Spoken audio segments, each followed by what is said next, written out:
and welcome back to Beyond the Bells. I'm Alyssa Marino, WWA commentator, and I am joined by the fabulous Will Washington. How are you, my friend? I'm doing great. It has been an incredibly busy week, in case you've been living under a rock, and there's been so much happening in the world of wrestling all around, and I'm just happy to finally just get to sit down. Like, podcasting in general is kind of my space to kind of just ease and let it all go. So I'm actually really happy to just be here with you again. It's a happy place, absolutely. We have some incredible guests that we're going to be talking to in this episode. Guests. Incredible. And also, too, both of those guests we're going to be talking to will be featured this weekend. WWA is partnering with Warrior Wrestling for a incredible show this weekend in Chicago. But as you had said, Will, it has been a very busy news week in the world of pro wrestling. So I was wondering if you'd love to kick us off with a few news topics. Yeah, so in case you missed any of the headlines that exploded on Thursday and Friday, Stephanie McMahon is currently interim CEO over at the old World Wrestling Entertainment. That is a really, really huge deal right now. This is she's of course taking over for Vince McMahon, who is currently under investigation, and so this is massive. She would only be the third or fourth acting CEO of WWE, and Linda, of course, was prior to Vince, but she's also going to be the acting chairwoman as well. This is huge. And it's like, who knows what kind of implications that may have on things. You know, I don't really know, but still, like, that's a huge undertaking to be in charge of. Right. And one of the things that I've even talked to people there who are just overjoyed at the idea, honestly, of just having a new face running that side of things. Of course, this I think one of the bits of confusion that's been out there, even with all the mainstream outlets that have run this headline, this doesn't change the creative situation in WWE. And that's an important distinction to make. This is more of the company operations, but still, you would think that creative at some point runs through company operations. So who knows what that's going to change as far as time goes on. But yes, Stephanie McMahon is currently the interim acting CEO and chairwoman of World Wrestling Entertainment. Absolutely huge. And moving into other pro wrestling territories, the fabulous Taya Valkyrie recently faced Holidead, who was undefeated at MLW and made history to become the inaugural MLW Women's World Featherweight Champion. Oh, that's so dope. And of course, that said, that's a little bit of what we may get to touch on later on. But a little bit. But congratulations, Taya. Yeah, very, very cool.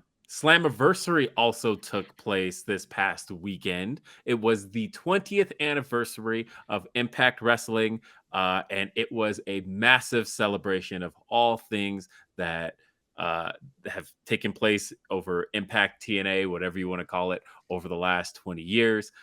The Knockouts has especially had a great showing. We had the Queen of the Mountain match that saw Jordynne Grace become the new Knockouts World Champion.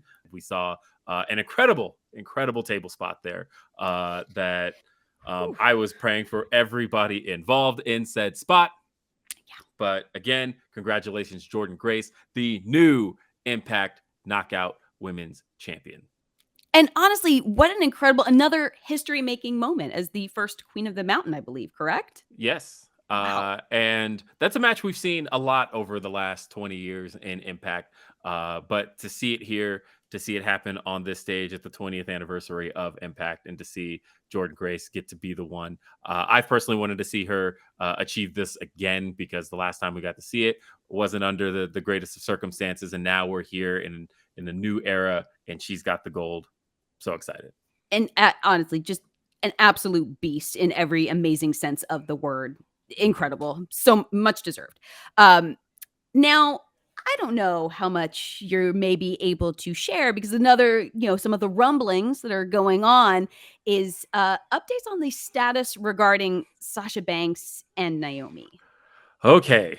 So Last Wednesday, shout out Raj Giri, Denver's own Raj Giri. And I say that because I also live in Denver for people who don't know.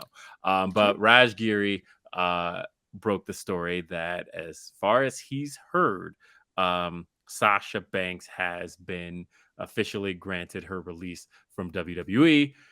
He alluded to the fact that he's kind of staking his reputation on this. And then as far as anybody at where I primarily work out of, Fightful is concerned, we haven't really gotten much of a change in word of anything other than the fact that a lot of people there seem to believe this to be true. But there's been no actual confirmation. WrestleVotes, who's gotten a lot of stories right over the last few years, also has said that that's what they've heard as well. It's all still rumor. It's all still nothing is confirmed. WWE doesn't really confirm releases anymore, so we don't truly know. But if true, the wrestling world gains so much out of the possibility of Sasha being out there, and I would love to see it. Naomi, on the other hand, there's been no updates other than the fact that she's back active on social media. Nobody really knows what the deal is, except that we know that her contract is coming up this year. But as far as we know, she's still contracted to WWE. But I will say that Wednesday definitely exploded when everybody learned that it was possible that Sasha is going to be on the free market again. And the free market, the wrestling world gains an incredible asset, but I think the entertainment world in general, I mean, she's a crossover star, it's She is. really incredible. Yeah, she had the SB. She had, of course, she was in the Mandalorian last season, and so there's a lot that can happen as far as Sasha's concerned. The world is kind of her oyster, but I think that this is just my gut feeling. She is somebody who loves pro wrestling, and my gut feeling is that regardless of what's next for her, she's going to be doing it in a squared circle. Good stuff. Good stuff. Okay. And so, also Willow. Yes. My favorite wrestlers on the planet. Willow Nightingale is going to be making her Tokyo Joshi Pro debut, and she's going to be making it at what is turning out to be possibly one of the biggest events this year in Summer Sun Princess 22. Already, we know that there's so much already confirmed, and we know Hikaru Shida is going to be there. But to see Willow Nightingale get to perform on this stage, this is going to be something incredible. I know this is something, an opportunity that Willow's been really looking forward toward, and being able to achieve that and being able to share that. She's someone that you just want to see succeed. Obviously, she's just such a sweet, kind-hearted, talented individual. So to be able to kind of like celebrate that with her, I know all of my socials were going crazy with people, quote tweeting away and just sharing their love for the babe with the power. So obviously, someone that we were able to see at Women's Wrestling Army. So we just saw in the most recent episode. So it is great to be able to kind of share that excitement with her. And also announced, by the way, for that same show, the AEW Women's World Champion Thunder Rosa will also be at that show. That was also announced this past week. So this show is looking awesome. It certainly is. And then speaking of WWA and the most recent WWA taping that we did, as we know, was a partnership with WWR Plus, and they will actually be running with Aces High in Worcester, Massachusetts, coming up this weekend. So if you're in the area, be sure to check it out. Yes. And now, speaking of that WWA taping, we were actually able to go over some results from our most recent episode. We had quite a doozy of an episode. We saw a very aggressive side of Alex Gracia, who went against Jody Threat. Yeah. I love the fact that technically Alex won by disqualification, but Maria allowed it to go into a no DQ competition where Alex Gracia then defeated Jody Threat, with a sense of finality. I think Alex still really wanted to compete, and I'm glad that we got to see that continue. Yes, and technically she got 2 victories over Jody Threat, so she can go ahead and own both. She really got to lay Jody out on that steel chair, really make her impression. And I see what you did there. yeah, you might even say that. I mean, look, in the pink steel chair, everything was so fitting. And by the way, there was excellent commentary on this show. If you haven't seen Oh, or heard, might be somebody who you might know there. But again, great match between Jody and Alex Gracia, and the fans got to get exactly what they wanted in that no DQ scenario with the lovely Maria getting to restart everything. yeah, definitely made it a little more satisfying. And speaking of satisfying, Queen Aminata faced Gabby Ortiz in a hard-hitting bout, and some of the volume on the strikes of Queen Aminata are maybe not satisfying if you're receiving them, but being in the But building and listening to them echo, it's like, oh. and look, I wasn't in the building. I only got to see it with my eyes via my screen, and still, even just coming out of my little tiny speakers over here, that sound, Impressive. yes, but not as impressive as that submission victory. Absolutely. Absolutely. And then we also saw for our main event, the NWA World Women's Tag Team Champions being defended by the Hex at the time of the taping. The Hex were the reigning champs against the team of Holidead and Willow, everyone's favorite odd couple. Yes. Although, again, not for a whole lot longer. But the Hex defended their tag titles against, again, just near and dear to my heart, Miss Willow Nightingale and Holidead. Successful defense with some miscommunication between our odd couple. But you know what? The Hex coming to Willow Nightingale's aid after the match. Yeah. Because the Holidead, got really embraced that dark side and kind of took it out on Willow a little bit. Oh, yeah. So, yeah, Little rough. But overall, excellent show. Excellent hour of pro wrestling. If you have just an hour of your time to devote to excellent women's wrestling, I highly recommend giving that your hour. Definitely. Totally agree. Women's Wrestling Army's next taping, Begin Anywhere, is going to be slated for Chicago, July 8th and 9th. We're also going to be broadcasting on PWTV starting on June 22nd. But this weekend. This weekend's going to be a lot of fun. And yeah, I'm please. excited. I mean, are you kidding me? I am. Look, I love every time I get to go to Chicago, but this weekend in particular, I am just over the moon about. I am so excited to be there. I know I look a little rough, but I'm getting a haircut in 24 hours. I'm going to be cleaned up for Chicago. I'm going to be in them streets. Chicago is my favorite wrestling place to be. And this weekend, Warrior Wrestling, we are going to see WWA making its a partnership known. Yeah, definitely a partnership known. And we're throwing even more elements into the recipe because we have one of the big matches that's been discussed is the Mission Pro Championship being defended on this card on Sunday's event. So that's absolutely huge.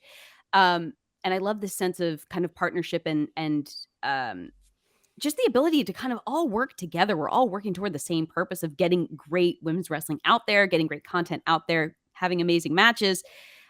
So what do you say if we have a little chatski with one of the people that's going to be involved in that matchup, Will? Let's do it. Let's bring out the competitor you've seen in Women's Wrestling Army challenging for the Mission Pro Championship this weekend, the Kick Demon, Janai Kai. How are you, my friend? Hey, I'm doing outstanding. How are you? Great. That's what we love to hear. Outstanding. Yes.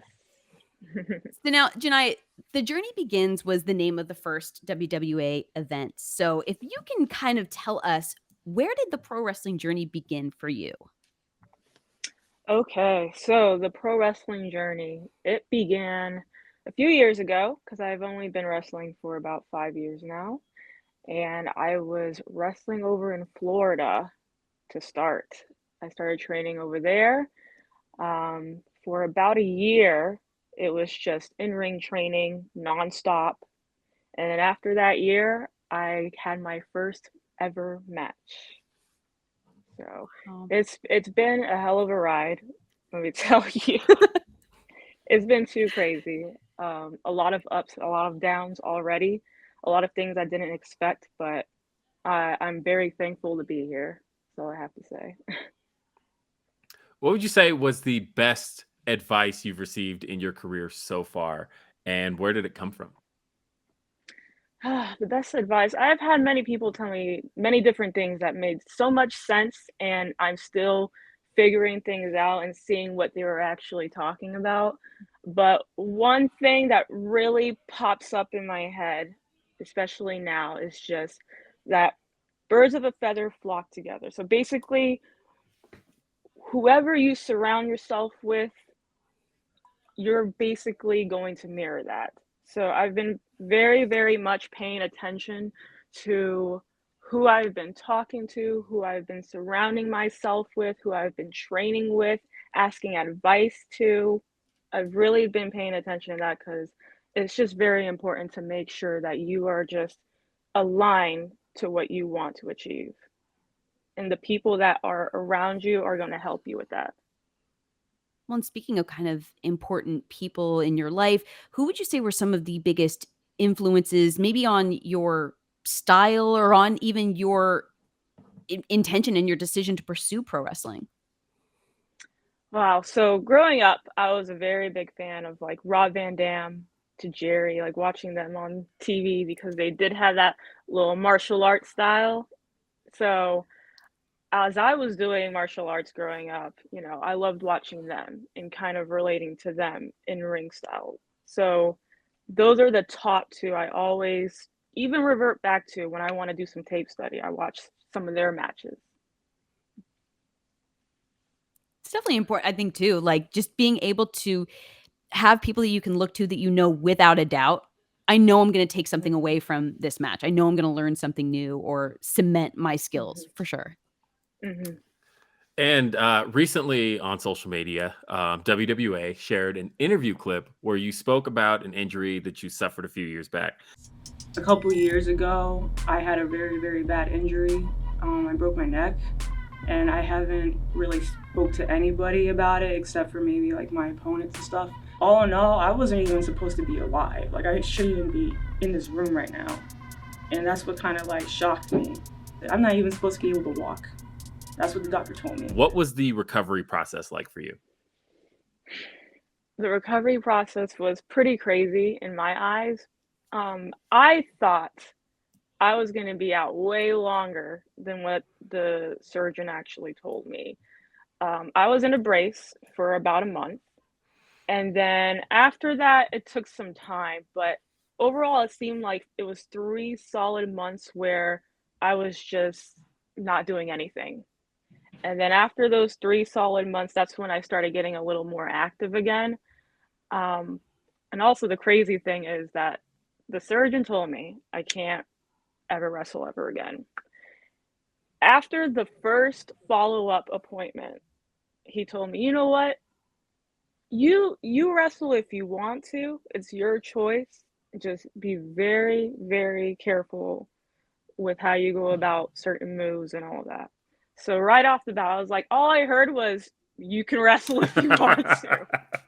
Because that's the number one thing that was on my mind. So right when he just said that, I was like, all right, say less. I'm gonna go. Well, I'm gonna start working out again, go into the ring and start, slowly training again. well, like, what was it like between those two appointments? Because I imagine hearing that at one and getting that relief in the other, that time in between had to have been fairly devastating. Yeah, it was. It definitely was. And, I did mention that I was keeping positive. Some of the things that I was doing was just reading a lot of like self-help books and just keeping my faith in general alive during that time. So it's still hard for me to talk about it. Even though like I'm ready to talk about it, it's just something that it's just so unbelievable to me because it's an unbelievable thing. It's something that you hear people like talk about saying that their career is done or they can't even walk anymore. or they're not even around anymore. So it's just during that time from the day after surgery to like that first appointment, it was just like, all right, let me just take a moment, do some self-help things that are going to be healthy in my mind. And not, I wasn't even watching wrestling that much during that time either, because that was kind of going to make it worse in a sense, to where I was just thinking too much about it. So I even had to take some time away from it mentally. Yeah. And I mean, whatever higher power, or if you are part mutant, I don't understand. You know, you went from a very severe diagnosis to then being able to compete again. When you did get back into the ring, how did it affect you? I mean, a lot of people say it's more mental than physical. Did you find that you had any kind of effect when you finally got back into the ring to compete? Yeah, so I knew getting back in the ring, I had more of a different mindset now. So that was kind of like a motivation. Like being in the ring now, that and knowing that I had an injury, that is now a motivation for me to keep going and to work harder. And so that's why I keep in mind from now on, is that injury and that I'm still here, and to just be thankful that I'm even standing in the ring. Definitely. Well, speaking of getting in the ring, this weekend, Sunday, June 26th, Chicago, you'll be taking on Holidead for the Mission Pro Women's World Championship. Yes. What are your thoughts going into that match? You know, I've stepped in the ring with Holidead before, and it was a triple threat match. It wasn't like singles like that. But Holidead is the type of opponent that wants to push people, that wants to test their limits. And that is the type of opponent that I need. You know, going back to having that motivation from my injury and everything, I need someone who's gonna push me, who's gonna be like, you know what, you're back in wrestling. All right, let's see what you got. Let's see what you got for real. If you're back from an injury, a serious injury, okay, you've been working hard. You've been working hard since then. Okay, let's see what you got then. And I know that Holidead's gonna bring that in the ring. That's what I need. And for the Mission Pro Championship, I've been to Mission Pro. I've wrestled there, so it's gonna be great. You know, just going into Sunday and winning that title at Women's Wrestling Army, and then coming back to Mission Pro as a new champion. Bold prediction, and I love it. We're here for it, and we want to wish you the best of luck going into Sunday. Janai Kai, thank you so much for taking the time to speak with us today. Thank you. Always good to speak with Janai. Bold Definitely. words. Bold words. Yeah, not a little bit more than a prediction, more of a statement. Definitely. And yeah, I'm excited. I'm excited to be in the building. I'm excited to see all of it go down. It's going to be a good time. Heck yes. Now, I feel like since we spoke to the challenger, it's only right that we speak to the champion. So let's bring on this competitor who you saw in the most recent episode of Women's Wrestling Army. She'll be defending her Mission Pro Championship on Sunday from the other side of darkness. Let's bring on Holidead. Oh, and there she is. Hello, Holidead. Thank you for joining us. Hello there. I was just tidying up, just cleaning my hardware. Don't mind me. Sorry to bother you at work, you know. And I was busy over here on the dark side. Lots to do, always. Always, lots to do. And let's honestly dive right into it, because you have had such an incredible career so far. You've done so many things. You've gone so many places. What has been the most fulfilling moments of your career so far?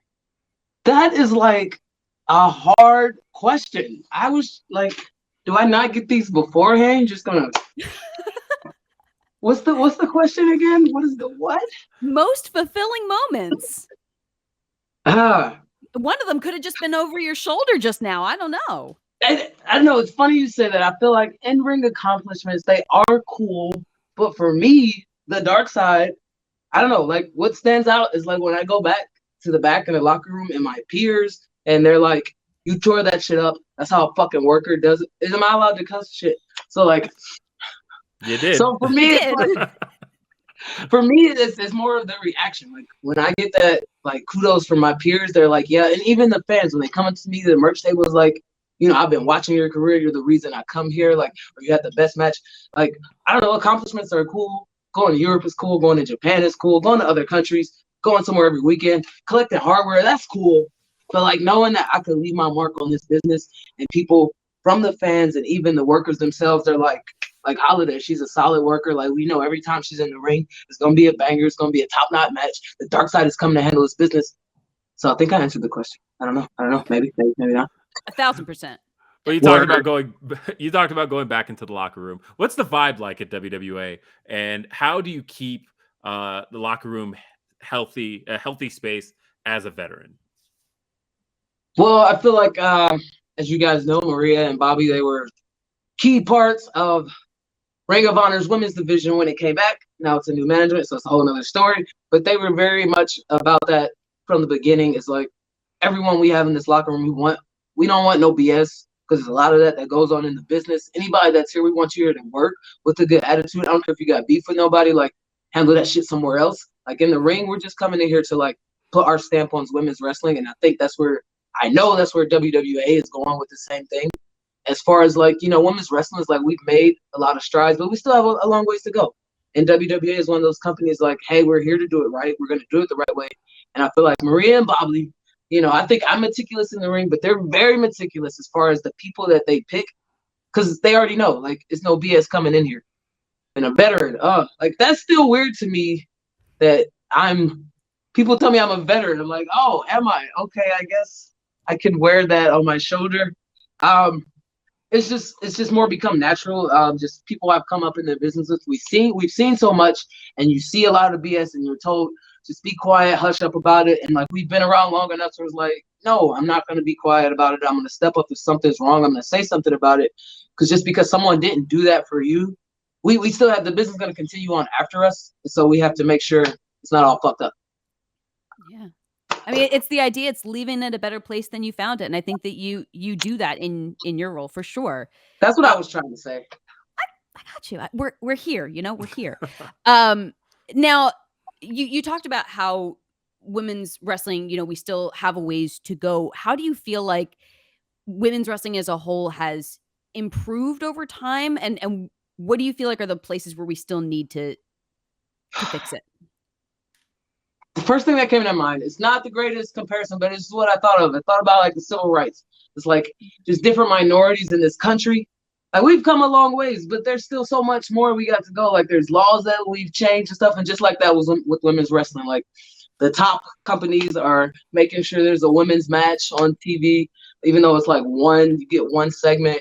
And unfortunately, I feel like these companies that don't have that bigger platform, I feel like we're the ones that are more so like, this is how you should do it. And hopefully those other bigger companies, they see it and they latch on to that. Like there's still some places I go that, you know, or there's places out there that don't have a women's match. Or if there is a women's match, we're getting 5 minutes because we're the women's match. Like we can't fucking go or something, which is BS.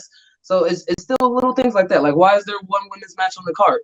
Like there's been places I go, like just shout out to like Ironheart Pro Wrestling. Like they make sure like their card is half and half. You're going to get, if there's 8 matches, I'm giving you 4 women's matches. I'm giving you 4 men's, because everybody in this ring, they're a worker, they're a wrestler, they're a competitor, and we're going to show you how diverse we are. We can go. And so in women's wrestling, like we're still getting there. You know, we're being featured and stuff, but we're still not allotted the same amount of time. That we're still not trusted that we can go in as wrestlers and do our job because we're women or whatever. I don't know if I answered your question. I ramble a lot. Yeah. No, 1,000% you did. Definitely. No, and the cool thing about that, though, is that one thing we've seen over the last really 2 decades in pro wrestling is that the indies lay the groundwork, right? Like everything that we're seeing today is what the indies were doing 10 years ago, right?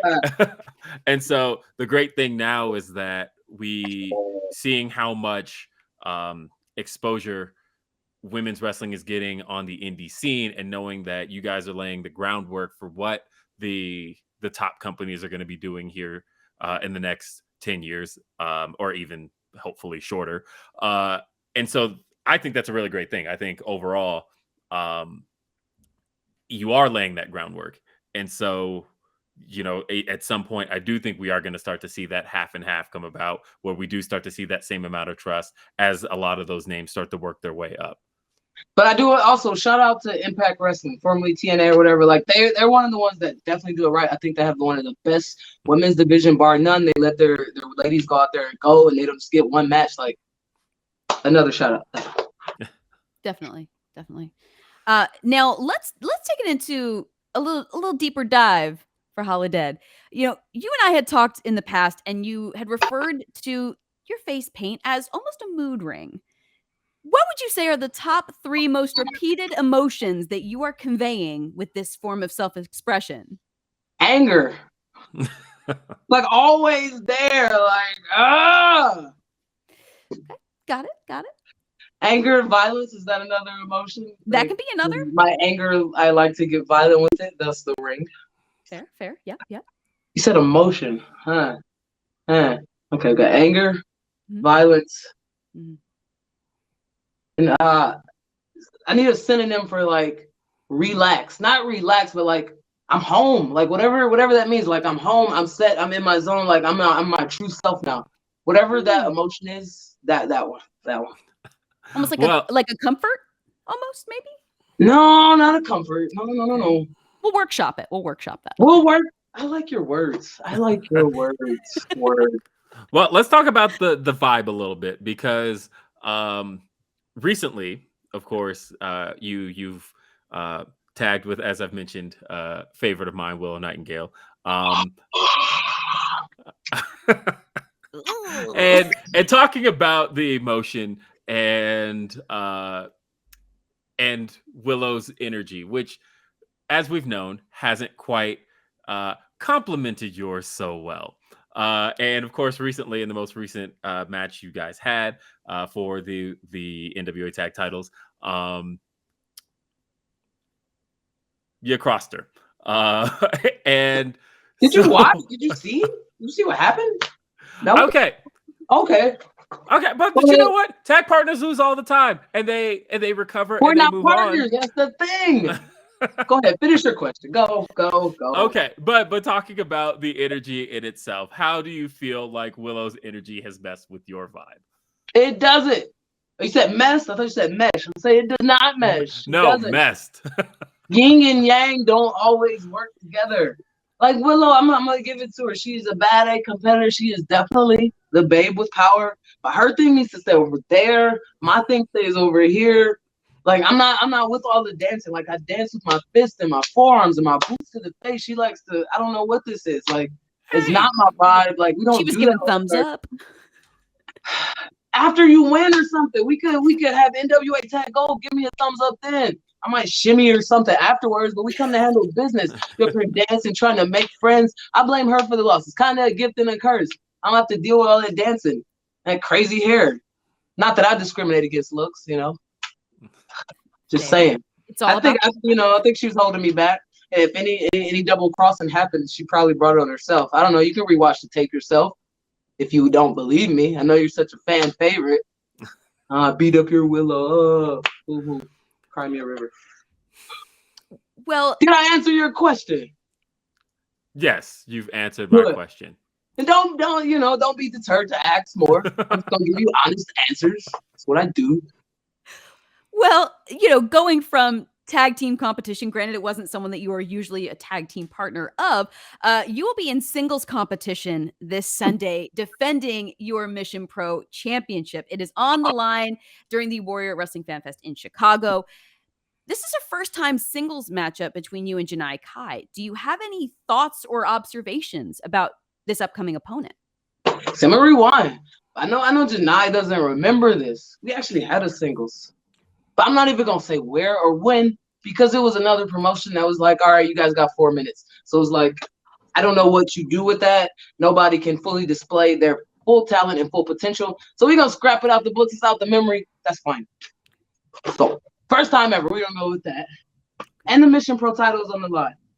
Shout out to Warriors Wrestling, WWA, Mission Pro. That's what the business is about, coming together, collabing, forbidden doors on all levels so we can just bring out banger-ass matches. That's one. I think there's another point I'm making. Janai Kai, Demon, kick demon, just with the effing demon. And I'm loving this right now because if I could be honest with y'all and share some heart to heart, the dark side has been feeling a little deader on the inside than usual. And I mean, like, you're like, how can you go from dead to deader? And I have. And I need someone, if I'm being honest, I need someone like Janai. Fire me up.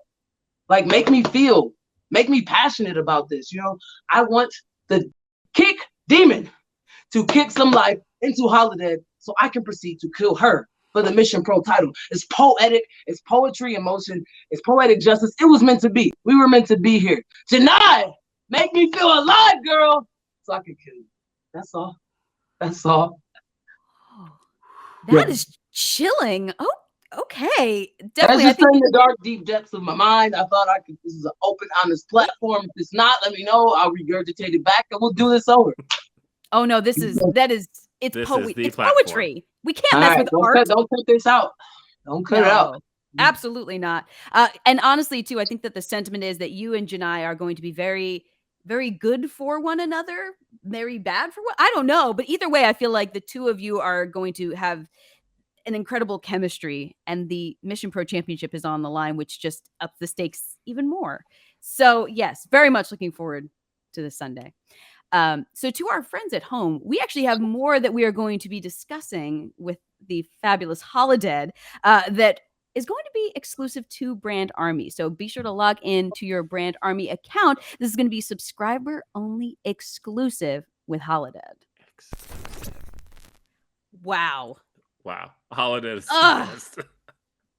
Truly, I feel like we peeled so many layers of Holidead, but truly, I feel like this makes me even more excited for Sunday's match because there was a shared sentiment of it feels like both Janai Kai and Holidead almost, I don't want to say need each other, but there's a balance there where they feel like they can get a lot out of this matchup with one another. I feel like it's going to be absolutely magical. Absolutely, and having the title on the line as well, I think these two are going to tear the house down. For sure. So, I mean, as we're wrapping up this episode, my friends, definitely do not miss Women's Wrestling Army this weekend. We're teaming up with Warrior Wrestling in Chicago. As you know, Holidead defending the Mission Pro Championship against the Kick Demon Janai Kai. We've got the Real Catch, Ashley Box. She's facing the Virtuosa Deonna Purrazzo in a match. Two of the best just technical styles in the world. We have former Knockouts World Champion Tasha Steelz will be in action. And I can only imagine how she's kind of be feeling after Slammiversary. And then speaking of former champions, the now former NWA Women's World Tag Team Champions, the Hex. They will also be in action this Sunday in Chicago. Also, we have Laynie Luck and making her WWA debut, Tootie Lynn Ramsey. This is going to be absolutely phenomenal. And then after this Sunday's event, Women's Wrestling Army is back in Chicago at the historic Logan Square Auditorium, Friday, July 8th and Saturday, July 9th for 2 nights of WWA tapings. Tickets are available for $20 per night. You can also get both nights combined for a discount at only $30. Just scan the QR code on the screen to get your tickets. And also, be sure to keep an eye out for WWA social media. We will be debuting a new segment soon. And I don't want to get too into detail, but we can tell you you're absolutely just going to love it. It involves a 2-year-old Australian toy shepherd who just happens to be a huge Women's Wrestling Army fan. That's all we are going to be leaving you with today. Will Washington, any departing thoughts? I will just say, if you are in the Chicago area, make sure to come say what's up. I'll be there. We'll all be there. It's going to be a great time this weekend. Cannot wait. Absolutely. Have fun. Safe travels. I'll be there in spirit. I cannot wait to watch these matches back. It's going to be an absolute ball. And we'll see y'all next time for the next Beyond the Bells, my friends.